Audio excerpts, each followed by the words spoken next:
ఓం శ్రీ గణేశాయ నమః. శ్రీమాత్రే నమః. శ్రీ గురుభ్యో నమః. మిత్రులందరికీ నమస్కారం. ఒక చిన్న వీడియో, ఆంగ్ల నూతన సంవత్సరం, ఆంగ్ల నూతన శుభాకాంక్షలు అని చెప్పుకునేటువంటి ఈ దుస్థితిని నివారించడం కోసం వీలైన వాళ్ళు, యాక్సెప్ట్ చేసిన వాళ్ళు దీన్ని మానేయండి. లేదు ఇది తప్పు అనుకుంటే నన్ను క్షమించండి. ఈ వీడియో చివరి వరకు ఒక 4-5 నిమిషాల వరకు చూసి ఇది సరి అయినది అయితే యాక్సెప్ట్ చేయండి, లేకపోతే నన్ను క్షమించండి. మిత్రులారా, మన పూర్వీకులు పురాణాలు ఏం చెప్తున్నాయి, ఏం చెప్పినాయి అనేది మనం గమనిస్తే ఉమ్మడి కుటుంబాల్లో ఏ విధంగా ఉన్నది, డిసెంబర్ 31 ఏ విధంగా మన పూర్వీకులు అనుభవించారు అంటే, ఇది ఉగాదికి ముందు వచ్చే రోజు ఆ క్షణము ఎలా ఉందో ఒకసారి, ఆ రోజు ఏం చేస్తామో, తెల్లారి చైత్ర శుద్ధ పాడ్యమి, చైత్ర మాసంను ఏ విధంగా మనం ప్రారంభించుకుంటామో జనవరి 1వ తేదీని కంపేర్ చేసుకుంటే మరి చాలా తేడాలు ఉన్నాయి. అఫ్కోర్స్ మిత్రులందరము మనమంతా సహజీవనం చేస్తున్నాము, సమాజంలో అందరము ఉన్నాము. ఎందుకంటే 6 మతాలు కలిసి ఉన్నాయి. కానీ మెజారిటీగా మన భారతదేశంలో, హిందూ దేశంలో ఈ సాధు సంతువులు ఉండేటువంటి బుద్ధులు, వీరందరూ ఉన్నటువంటి ఈ సంప్రదాయంలో మనం పూర్వం ఏ విధంగా ఉమ్మడి కుటుంబాల్లో పెరిగి ఉన్నారు మన వాళ్ళు, మన పెద్దలు మరణించి ఎక్కడున్నారో స్వర్గంలో ఉన్నారని భావిస్తాము. మరి వారందరి అడుగు జాడల్లో మనము పుట్టి పెరిగి అలవర్చుకున్నటువంటి మన ఈ యొక్క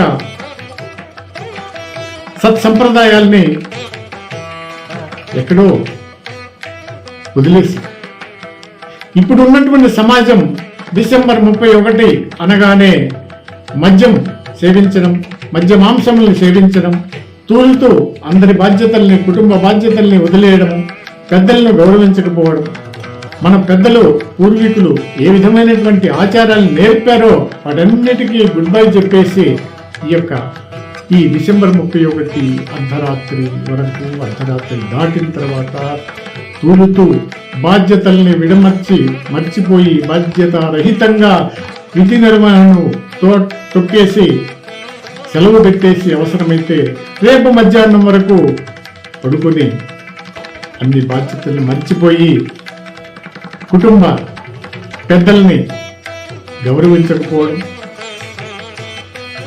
రోజువారీగా చేసేటువంటి పూజా పునస్కారాలు మరచిపోవడం, ఇవన్నీ చూస్తే మనం ఎక్కడ ఉన్నాం, ఏ దారిలో ఉన్నాం, ఏ నడతలో ఉన్నాం అని చూస్తే బాధ అనిపిస్తుంది.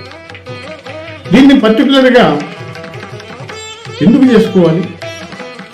Happy new year, new year, new year అని షేక్ హ్యాండ్లు, కేకులు కట్ చేయడం, కొవ్వొత్తులు వెలిగించడం, ఆర్పడం, ఇవన్నీ మన సత్సంప్రదాయానికి, పర్టికులర్గా మన తెలుగు వాళ్ళకి ఇది చాలా దుర్దినమని నేను భావిస్తాను.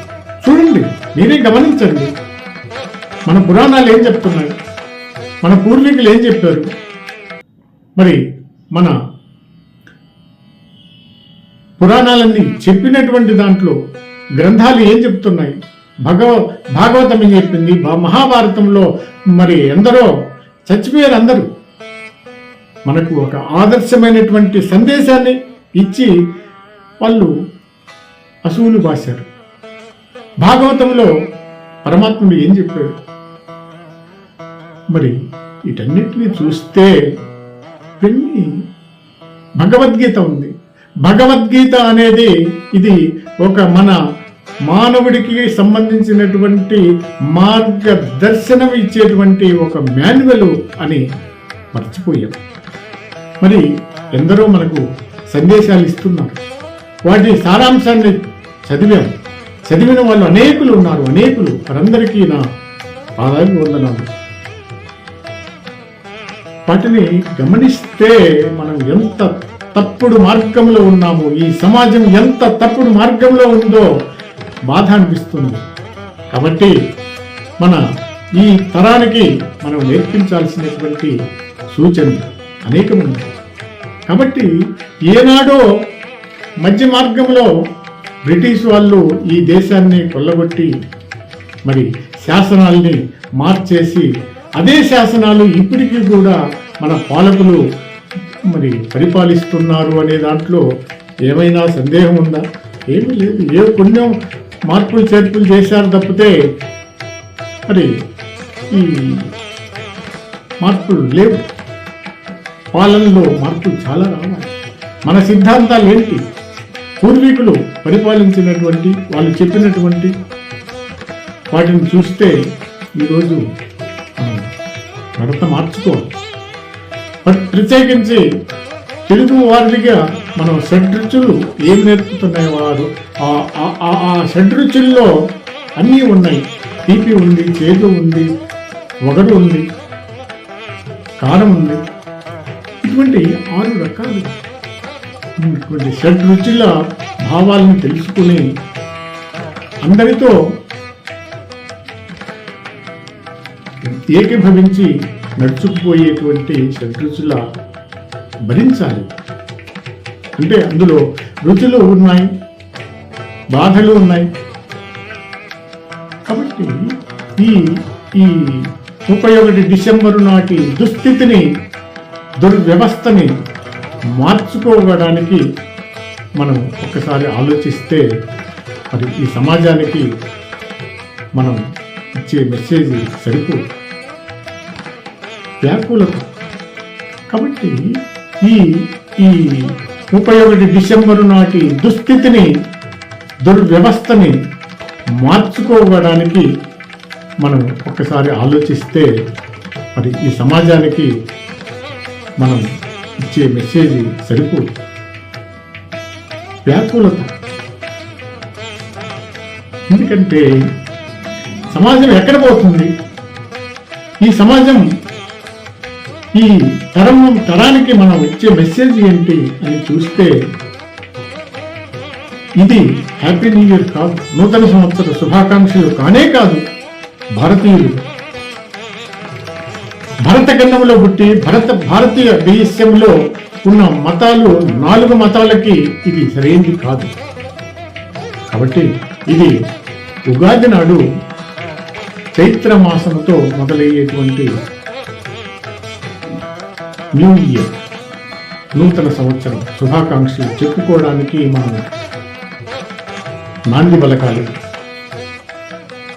ఫల్గుణ మాసం చివర్లో మళ్ళీ హ్యాపీ న్యూ ఇయర్, అదే నూతన సంవత్సరం చైత్ర మాసం.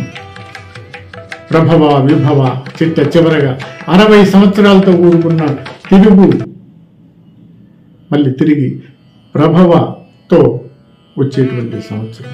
ఈ విధమైనటువంటి మార్పులు చేర్పులతో ఉన్నటువంటి తెలుగు 60 సంవత్సరాలు తెలుగు సంవత్సరాలు నేర్చుకుందాం. 12 తెలుగు మాసములు నేర్చుకుందాం. తిథి నక్షత్రాలు ఇవన్నీ రోజు చూస్తున్నాం మనం. కానీ మళ్ళీ తిరిగి 1వ తేదీ, 2వ తేదీ, 30వ తేదీ, 31వ తేదీ, డిసెంబర్ 31, అబ్బో హ్యాపీ జనవరి 1 హ్యాపీ న్యూ ఇయర్. నో, ఇది సరైన పద్ధతి కాదు. కాబట్టి దీన్ని వీలైనంత వరకు మార్పులు చేర్పులు చేసి సరి అయినటువంటి మార్గంలో నడవడానికి ఈ సమాజానికి మనం మార్గదర్శులుగా ఉందాము అని యాక్సెప్ట్ చేద్దాము. యాక్సెప్ట్ చేసిన వారు నన్ను ప్రశంసించండి, యాక్సెప్ట్ కాదు అని అన్న వాళ్ళు నన్ను క్షమించండి.